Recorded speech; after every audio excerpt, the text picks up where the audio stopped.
and welcome to the Carolinas Luxury Real Estate Podcast, Season 6.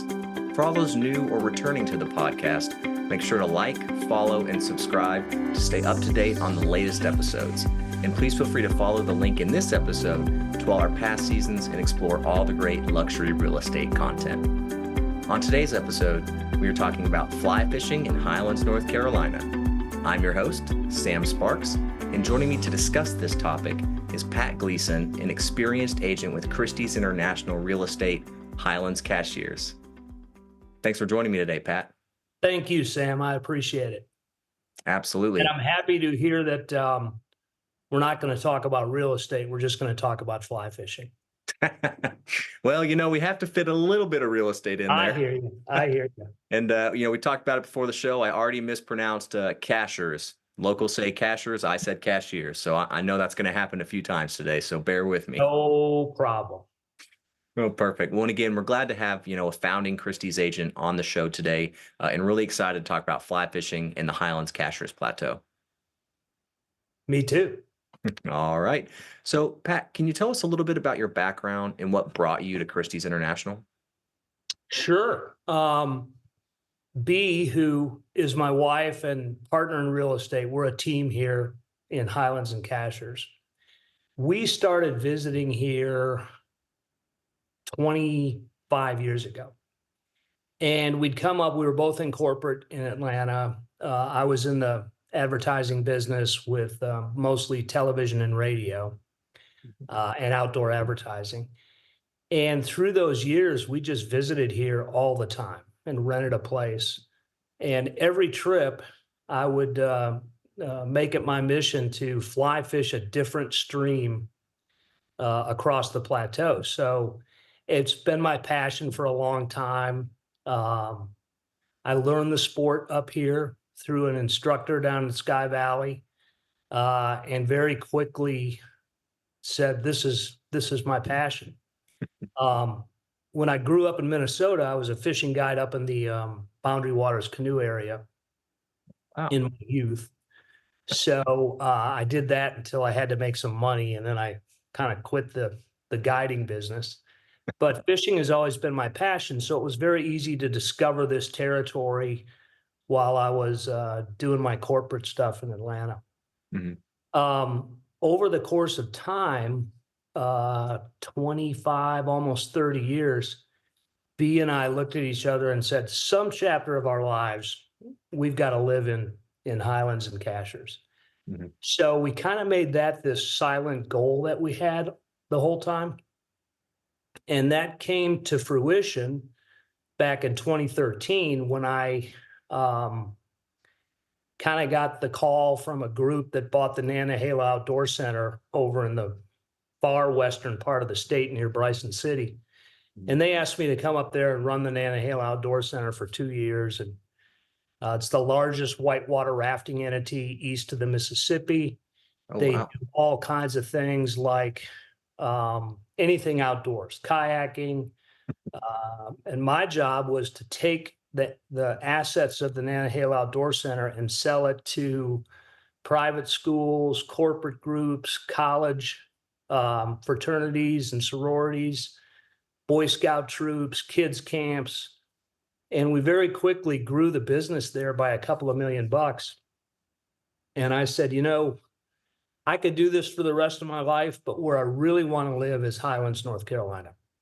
So we moved up here, and I was invited to manage sales for this local radio station. But I quickly found out that when you're on straight commission and you're selling radio spots for $12 a piece, you're not going to make very much money. So we dedicated ourselves to getting into the real estate business, went through the coursework, and we started in 2016 in the real estate business.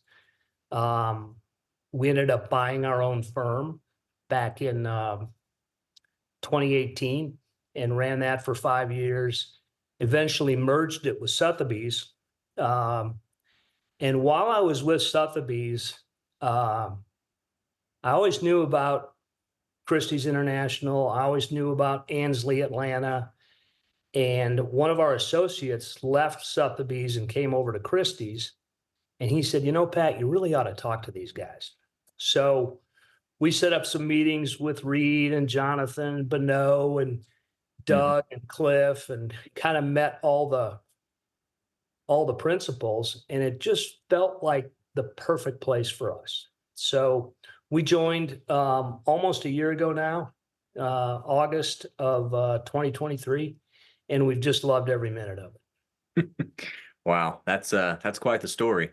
Yeah. And I love how outdoors is just always around you in your Yeah, passion. it's Can't get away. that's kind of been the mission, and I think that leads us to kind of why people come up here. My story is the story that gets told to me repeatedly by the people we end up selling to.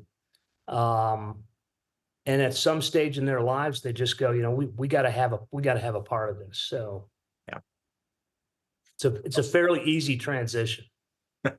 I can imagine. Well, again, I need to get up there and maybe see if I Yeah, can you do. find a second home or a cabin to rent or Yeah, you own. should. You should. In fact, it's funny. Christie's, they've, Reed and Lori and the whole team and Ivister Jackson, they've really embraced kind of how different it is up here and how business is done. And I'm happy to say that they've decided to sponsor our fly fishing festival, which is coming up in a couple of weeks. Oh yeah. Well, we're going to talk about that in just a minute. So Good, we're good, definitely excited to hear more. great. Well, good. So talk to me, Pat. How is the real estate market going in Highland Cashiers? It's going great. I think for some of the reasons we've already touched on, um, people really, really want to be here. Um, and if you start there, it sort of buffers us from some of the cyclical real estate trends that happen in big cities and around the South and across the nation. Because again, people desire to be in this locale. So if you begin with that, we're sort of buffered from, you know, big pricing swings. The values here have stayed very strong. Um, we deal with low inventory like a lot of our other markets do. Uh, but I think it's an anomaly in that a lot of people buy second homes here versus primary homes. Mhm. So it kind of keeps the market very robust. Yeah. Well, yeah. And so, as far as that goes, where do you see people coming from that are seeking out Highlands as kind of a resort destination or a second home choice? It's a great question. I think if you look at the Highlands Cashiers Plateau historically, the low hanging fruit markets were obviously Atlanta, Hmm. because we're just really 2 hours and 15 minutes from Hartsfield Airport. So you can be here quick. Um, then if you widen the net, you pick up other markets like Jacksonville, Florida, Birmingham, Alabama, um, some of the New Orleans area, Louisiana, um, a lot of Charleston, South Carolina, Hmm. Hilton Head, and then recently you widen the net even more. So we're getting for the for the past 2 or 3 years a lot of Mississippi buyers, a lot of Texas buyers, and I think the common denominator there is anywhere where it's sort of deathly hot. People want to escape that. Yep. So they kind of do their analysis, and some of them have experience in Montana or Colorado or some of the mountain towns that have been traditionally places to visit. Hmm. And all of a sudden, they discover Highlands, thanks to the publicity we've had as one of the greatest mountain towns in the United States, and they come for a visit. And we always have this saying, and I put it in every one of my listings. I say, right at the end of the listing, I put Highlands, North Carolina. Come for a visit, stay for a lifetime. That's kind of been our theme, you know. I mean, people make that decision that this is a lifestyle I want. It's close proximity to a lot of great southern markets, and I think, you know, it's not uncommon for us to get people looking here from Texas, Colorado. And our altitude isn't as severe as Colorado. So if you've got someone who's aging or has had some health issues and they just can't handle 6 to 10,000 feet of altitude, they can come here at 4,200 and be very comfortable. Yeah. One, I love how you're talking about everyone coming there. It's a lot of southern states, and as a southern boy, I like to Yeah, be, around my locals. So that's right. That's right. that's a plus to Uh, me there. yeah, they can move here and be assured that they're going to get visits from family, from friends. Um, I kind of tell people from Atlanta who come up here, I say, I probably see my friends more in Highlands than I ever saw them in Atlanta, because they all call up and go, "Hey, I'm coming up for the weekend. You got a place for me to stay?" It's just a great place. Um, Sounds like it. I Again, think, if you watch the temperature thing in your car from a half hour to 45 minutes from here, you can literally watch your temperature gauge drop 12 to 15 degrees. Easy. yeah. 20 from probably 20 from Atlanta. Yeah, I Um, mean, it was almost 90 degrees here in Charlotte, Lake Norman area yesterday. I mean, yeah. it's already getting hot for the summer. Well, last year, I think, Sam, in the month of August, we had 2 days that got over 80. Oh, wow. So back to the fly fishing for a minute. When you have 50-degree nights, 40-degree nights, and 60 and 70-degree days, the water stays cool. It's a temperate rainforest. This whole region is a temperate rainforest. So we get rain pretty much every day. It rained for 2 hours this morning, and now the sun's out and it's going to be 65 degrees. So it really helps the fly fishing. When I'm no fisher, I mean, at all. I've tried and I'm terrible at it, but I do know fish don't like hot water. So Right. to your point, that makes sense why it's known for some good fly fishing if it stays Yeah. cool. Yeah. Fish need three things. They need cold water and oxygenated water. So you need moving water to keep the oxygen going. Hmm. You need food. So when you have moving water and temperature variances, the bug life, which is what fish primarily feed on, Hmm. stays very healthy and clean and plentiful. And then the third thing they need is protection from predators. So all our overhanging rhododendron, mountain laurel, and tree cover here, um, they can stay away from eagles and hawks and everything else that kind of preys on fish. That makes sense. They don't have that open runway to just go down and swoop and Yeah, get and that way I can go out and catch them. them. Exactly. Perfect. Yeah. Well, good. Well, now let's talk about it. So, you're involved sponsoring an upcoming fly fishing tournament. I believe it's Three River Fly Fishing Festival. Is that Three correct? Rivers Fly Fishing Festival. Yeah, this is our 14th year. Oh, wow. Yeah. 14th year. So, what makes Highlands area so great for fly fishing that they're holding a tournament there? We kind of covered it a little bit, but let's dive deeper. Well, I think you hit on it. The first of all, we call it a fly fishing festival instead of a tournament because it truly is a festival. Now there's a competitive element to it. And the way that works is everybody that wants to participate Mhm. forms a two-man team or a two-person team, because we have a lot of women who have discovered this sport and are really, women are much better at fly fishing than men because they're just so graceful and natural the way they throw a fly rod. Men want to force everything and horse it. And you see the same thing in golf. If you ever watch a woman's golf swing, it's so much more graceful than a guy's golf swing. Same thing in fly fishing. I think Anyway, most things these days women are better than men at. So oh, I'm yeah, not yeah, yeah. surprised to hear There's a lot fishing of as well. real estate, for example. Anyway, back to the festival. So two-person teams sign up to fish this year on May 2nd third, and fourth.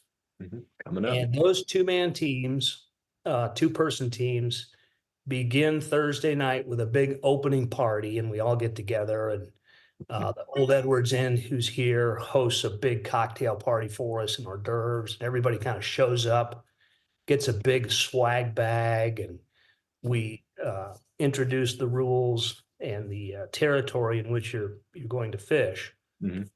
And here's the goal.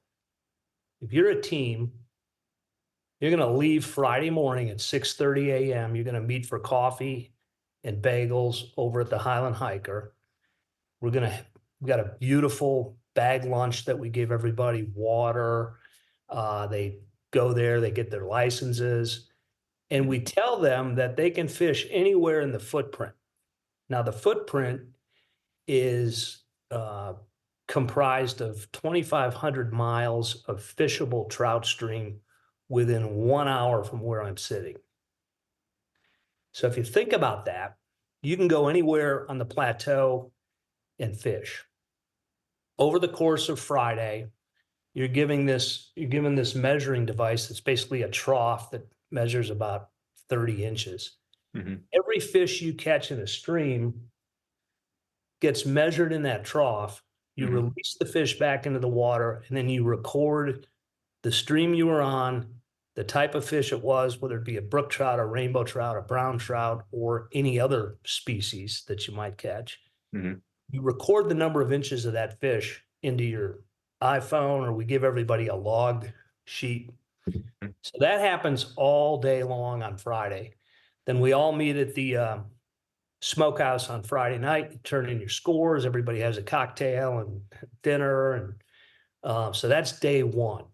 Day two is the same thing. Saturday morning, meet at 6:30, go out for day two. At the end of day two, you turn your scores in by 6 o'clock at night back at the Highland Hiker. And we combine the scores from Friday and Saturday for the number of fish and the total inches of fish caught and released. Oh, wow. So that's the tournament part of it, if you will, but there's festivals going on both days. We have a fly fishing clinic over on Harris Lake, and we teach people like you who've never really experienced the sport, want to come up and learn how to fly fish. We teach them how to fly fish on a quiet body of water. There's a movie festival, and there's this the Fish Huggers band plays on Saturday night. There's all kinds of stuff going on. So that's why it's a festival.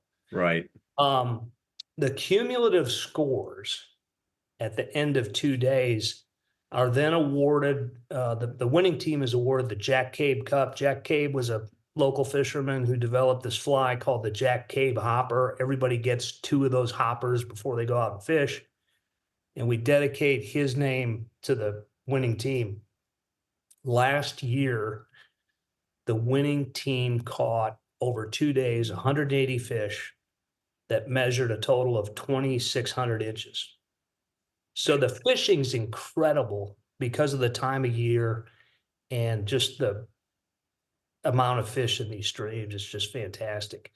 During the course of the 2 days, the reason we call it 3 rivers is you've got to catch 1 native trout. Now, there's native brook trout up here on all these streams, so you have to at least caught 1 native trout. You have to take a picture of it. 1 trout from a hatchery-supported stream. So some of the streams here are hatchery-supported, where the North Carolina DNR stocks those waters. Then there's another designated stream called a delayed harvest fishery, where you can fish, only catch and release up until the second Saturday in May, and then you can take those fish out if you want. So those are the 3 types of fish you have to catch over the 2 days. If you miss one of them, you don't get your native fish, you're disqualified. Now, here I am thinking, you said some people catch up to almost 200 fish, right, in those 2 days? Yeah. And they have a picture for every fish. So someone has No. The picture only has to be of the native trout. Okay, gotcha. Okay. But so how do you trust that these people actually caught the fish if you don't have? It's the honor system. Okay. Fishermen don't lie. You know that. There's no way. I was gonna say that's a lot of pictures to pour through to make It sure is. that people are being honest. And so we have two categories, Sam. One of them is a guided category where, let's say, you and Reed Jackson come up here to fish and you guys don't know what you're doing. We can hire you a guide. Oh, And that cool. guide will take you out for those 2 days and you'll be in the guided category. Hmm. Then there's an unguided category for guys like me who have fished this I've been fishing up here since 1996. So I kind of know where I'm going, know what I'm doing. So if Hmm. I get a partner in an unguided category, I might win that category because I'm just like a guide, Yeah, so who knows?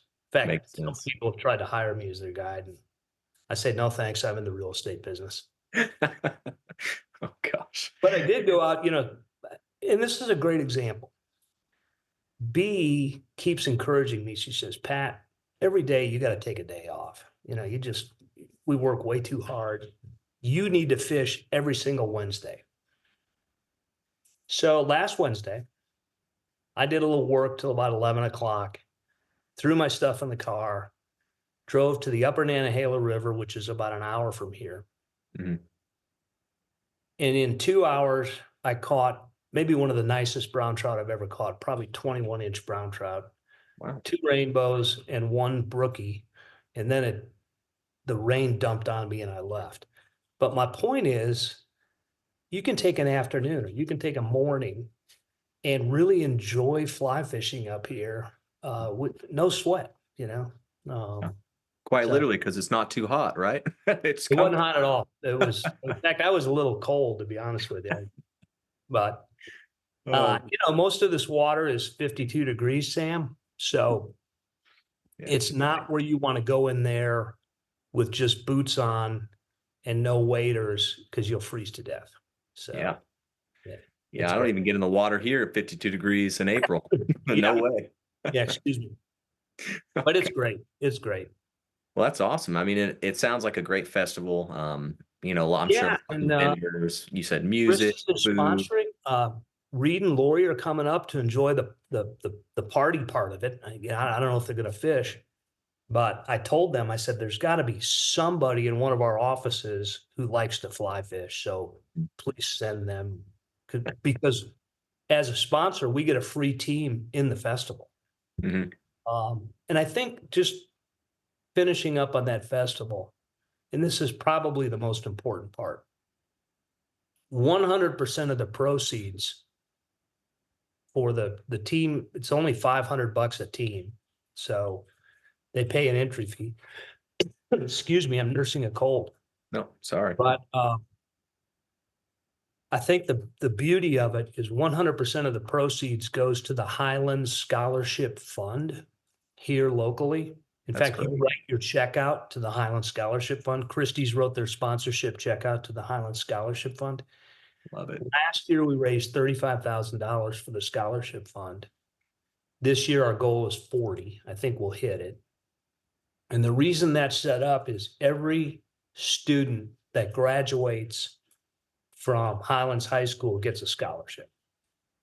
Oh, wow. And it doesn't matter. It doesn't matter if you're going to Duke and you can use your scholarship there, or you decide to go to beauty college, 5 years from now because of life circumstances or whatever, you still get the scholarship.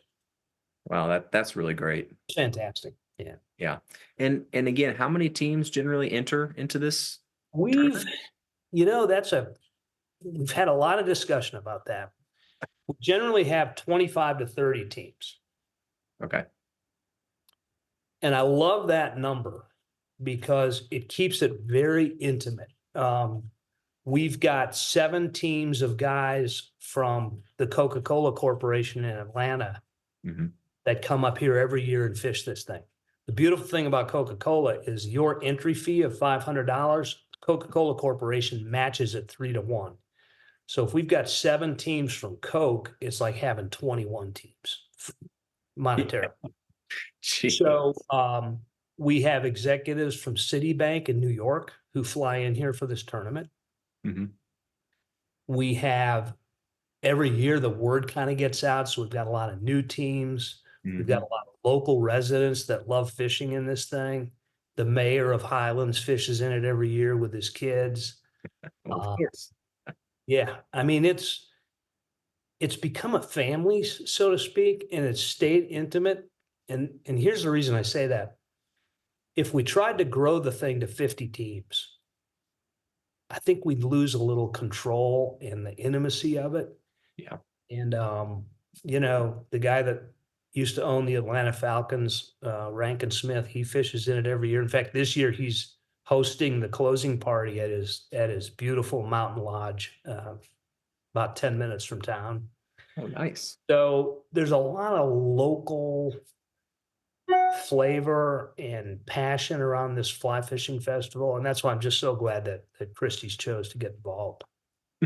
Well, again, I wish I was a fly fisher. It sounds I like wish you were. Hey, thing. if you want a party, come on up here with Reed and Lori, and you can take in some of the festivities. There you go. My wife and I are always looking for something to do. Yeah, Perfect. Um, Now you touched on, how Highlands has been recently named America's best mountain town by Travel and Leisure magazine. right. What are some of the things that make this area so special? I mean, we've talked a little bit about it, but in your opinion. Yeah. Well, the kind of the God-given climate and topography and lakes, stream, rivers, woods. I Mhm. mean, that's always been here. Um, I think even back whenever the tuberculosis epidemic hit, Mhm. um, I think it was back in the 20s or 30s. This became the area where people came and recovered from TB. Oh, So there's a health aspect to being here and living here and coming here. That's I think a big reason. Um, interesting. it's Sam, it's remained largely preserved. Mhm. Uh, so you haven't had people coming up here and fracking and timbering. I mean, we're losing some of the forest land due to some uh, industrial tree harvest, but not much. Um, I think the friendliness of the town, Mhm. it hasn't become a Gatlinburg or a this crazy tourist attraction with Ripley's Believe It or Not and t-shirt shops all over the place.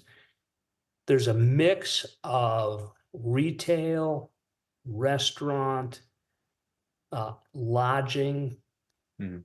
cultural events that have kept the place just so desirable to come to. And there's a fight going on all the time because we don't allow any fast food chains here. None, zero. You can't come. You're not. What?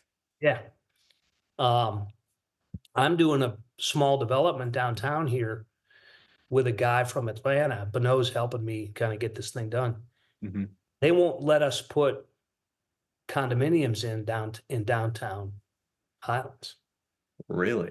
So we're having to move our model to a more of a townhome, separate dwellings. We're going to build 8 of them. But so the town in its vision, its long range plan, Mhm. um, they want to preserve what it is. I think that goes a long way rather than not that there isn't growth because there's always going to be growth, but we're trying to do it responsibly while preserving what we have. That's the goal of the whole place.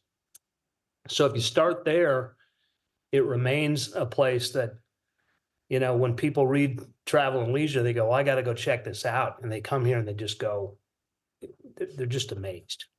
So Well, and I think that's very important to keep Highlands, special and what it is. Um, yeah, for I like an think outsider like me, or for someone who's been there now, if you don't have fast food chains, maybe not even restaurant chains, what are your favorite dining spots? Where do you guys eat? Yeah, I mean, all of the restaurants here are kind of originals, if you Mm. will. There's a guy right here, Wolfgang's, that's been in business for almost 40 years. There's a little Italian place called Paoletti's that's been owned by the Paoletti family for generations. It just opened last night, so if you went to the bar at Paoletti's last night, you saw everybody in town because everybody's so happy that it's reopened. There's a lot of Charleston influence lately, where successful restaurateurs in Charleston have opened unique establishments up here. Mhm. You know, that's just part of what's happened. Yeah. So, and I know you said your condominiums were having to be moved or altered. For people coming in to stay, what kind of lodging is there? Hotels, cabins? What does that look like? Great question. Old Edwards Inn, which is a Relais and Chateau um, group of lodging entities, beginning with right on the corner here at Old Edwards Inn. They also own 200 Main. They own the Half Mile Farm. They do 350 weddings a year at 5 different venues. So there's a funnel of wedding visitors that are coming here year round. Mhm. There's another hotel called the Park on Main. I call it Bark on Main because they take dogs. Love it. There's people wanting to build more hotels, Mhm. and there's a little bit of land holding going on to make room for that. Cashiers has had some tremendous success down at an old legacy place called High Hampton, Mhm. which a lot of people remember because they went there with their families and their grandmas and their great grandmas. And Daniel's Communities out of Birmingham came in and purchased it for $23 million. They put another 75 in it and rebuilt the golf course. Tom Fazio came in and redid the golf course. Oh, Uh, goodness. and they've built just a beautiful facility down in Cashiers. There's another hotel going in down in Cashiers by the Kessler Hotel Group that has the Bohemia hotel chain. Yep. They're going to build in Cashiers. There is not enough hotel lodging to accommodate the visitation. Really. So you do have a really robust Airbnb and VRBO culture up here. Mhm. And it's really helped us because we talk with a lot of buyers who buy these cottages and aren't ready to be here like we are on a full-time basis, or even maybe on a 6-month basis. So they Correct. have the ability to have an income property through VRBO, Airbnb. Of course, as you probably know, that's being highly regulated now across the Mhm. South, and especially in North Carolina. So there's a lot going on there, but we couldn't survive without them because there Yeah. just isn't enough hotel rooms. Yep. Well, and again, I'm sure you all like tourists. Keeps businesses open. Yeah, I mean, you kind of hit on it earlier. It took us 25 years of visiting here to buy our little cottage here, which Mhm. we slowly fixed up over the last 8 years.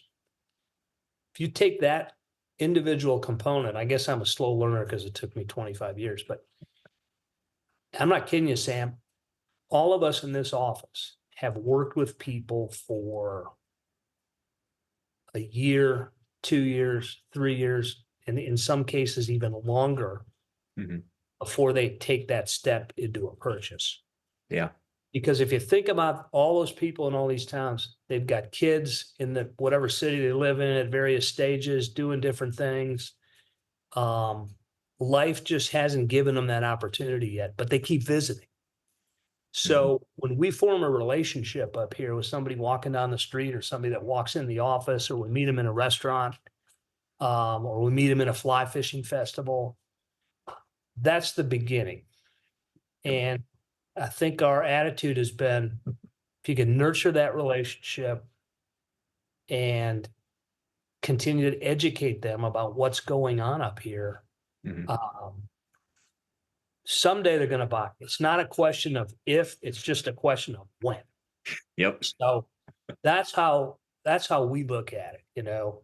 Hey, I know you're going to buy here someday. Let's just keep it going. You want to go fishing next week? Oh, you're coming up to play golf. Let me set you up at one of the clubs so you can kind of get a feel for the country club life up here, which is very prevalent. There's a lot of really nice country clubs um, Really. where where people play golf. Yeah. Okay. Well, yeah, and I know with the massive amounts of rainfall you all get there, one of the Oh, highest areas in the US for rainfall keeps those golf courses oh lush yeah. green year Yeah. round. I actually had a guy from New Orleans call me up one day and say, Pat, thank you for showing us around. We really like you and B, but I don't think we want to buy it there. And I said, well, give me what's the biggest reason you say that? They go, well, it rains and I don't want to get my tea time canceled. I mean, so, they eventually bought a place, but Mhm. we get a little bit of rain every day. So it's great. Well, it Yeah. sounds like the coast, Florida, Yeah. tropical areas. I mean, that's Yeah. how it stays so green. Well, perfect. Well, on that note, Pat, I think it's time for the lightning round portion of the Oh boy. podcast. Yeah. You warned me about this. I don't know. That's right. It's easy. You ready to go? I'm ready. All right. I think you're going to do pretty good on this. Okay. So, what are two of the most important fly fishing knots? Oh my gosh. Uh, Double surgeon's knot and blood knot. Okay. All right. I do have blood knot on there. And again, Yeah. I pulled this Okay. off Google, so I'm sure there's a little bit of opinion in it. No problem. No problem. The other one that they said is the clinch knot or the Yeah. salmon knot. Is that correct? Yeah. The salmon knot, not so much here because there's no salmon up here. True. But I've never tied a salmon knot, but I have tied a clinch knot. Nice. Lately, I've been tying the loop knot. Oh, really? Yeah, because it gives the fly a lot more action. There you go. Okay. All right. And again, all this is going to go over my head, so Yeah, no problem. don't don't worry if I look like I don't know what is going No problem. on. So what is the strongest fly fishing knot, I guess, in your opinion? The strongest knot, according to the people that make line, Hmm. is a knot called the polymer. The polymer. Polymer. I used it exclusively when I was a guide up in the boundary waters. I don't use it too much for fly fishing Hmm. um, because it's a little bit more cumbersome to tie. Okay. But Well, I pulled according up to the line the manufacturers, the strongest, what they call break strength knot is the polymer. okay. Well, what about the Pitson? That's what came up for me. Never heard of it. Never. Maybe it's the same one. They just Yeah, call maybe. it. All right. What are some of the popular fish caught while fly fishing in Highlands? I think you already told us these. Oh my gosh. Well, a lot of the rivers are stocked by the Mhm. DNR, and they stock primarily rainbow. Okay. The brown trout, which was introduced to our country from Germany, Oh, was wow. stocked here many years ago, and so there's a great population of brown trout here. And then the one that's most native to the North Carolina streams is the native brook trout, which by and large they don't get huge, Mhm. but if you catch one, you'll never forget it because it's probably the most beautiful fish you'll ever lay your eyes on, especially a native brook trout. Right. Well, that's it. That was all three, and I'd already heard you say them earlier, so I was like, I know he's Yeah, going to yeah, get yeah. You this said, one well, hands down. trick question. All You right. got to give me at least one layup, right? Yeah. Right. Now, what's the biggest trout ever caught in Highlands, North Carolina? I'd be guessing. I'm going to say probably 36 inches. We're looking You for want it in pounds. pounds? Yep, Oh, in pounds. pounds. Let's see. 14 and a half. So yeah, I'm actually surprised you said 36 inches because that blows my mind to think that you're catching a fish that's A 3 feet yard. long. Yeah. I didn't realize trout got that long. Yeah. The biggest fish I've ever caught up here is 29. But That's insane. yeah, it was insane. It was over the Tuckasegee River. Wow. That's Yeah. wow. Well, yeah. So what I pulled up for Highlands is a rainbow trout totaling 20 pounds, 3 ounces, Hmm. which only What comes river?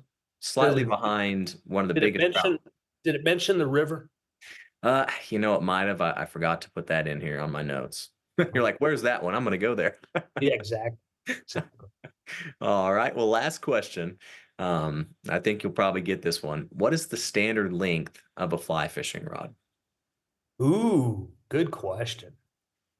I would say the standard would be a 9-foot 5-weight. There you go. Look at you. You're almost 5 for 5 today. Yeah, listen, I used one the other day on Wednesday when I went fishing. So. Oh, wow. Well, congratulations. You did awesome, Pat. I had a feeling you would. Well, All right. Well, I guess, it just means I can fish another day. Hopefully Next Wednesday, I'm going. That's right. And what an amazing woman to tell you need to take at least one day a week to go I fishing. know. I mean, talk about a keeper. Yeah, she's a keeper, is right. Well, once again, thank you, Pat, for joining me today and talking about fly fishing in Highlands. It was really great talking with you and picking your brain. Sam, it was a pleasure. Thank you so much for taking the time. No, absolutely. And Pat, how can people contact you if they have questions or need help with real estate? Oh, great call. Well, if anybody's writing anything down these days, just call my cell phone, 828-782-0472, or I'm on the Christie's website. They need to get in touch with me that way. Perfect. Or better yet, just come on up here and come on into the office. We'll have a cup of coffee and we'll get the ball rolling. You'll have the paperwork ready for your new home waiting for you. That and a fly fishing rod. You got it. Well, perfect. Well, again, thank you so much, Pat. Thank you, Sam. Have a great day. You too. Bye-bye. Bye. And if anyone wants more information about the firm, you can visit us at ivesterjackson.com. Thank you so much for watching. Take care.